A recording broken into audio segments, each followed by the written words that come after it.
ধরতে পারবে না আমায়।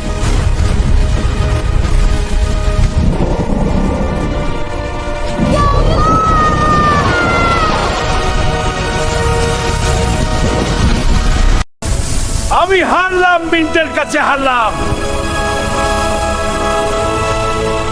ক্যাভিটি কিং, যদি পেটুক রোজ দাঁত মাজে তাহলে তোমার আর জায়গা হবে না, কিন্তু আমরা শত্রু না। মাফ করো, আমি আর কখনো তোমার দাঁত নষ্ট করব না, সত্যিই মাফ করো।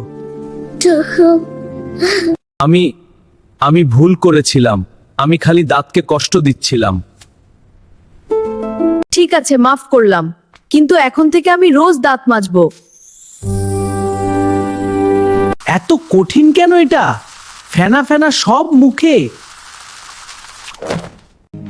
ওহ, আমার দাঁত কেমন সুন্দর লাগছে এখন, হালকা হালকা লাগছে।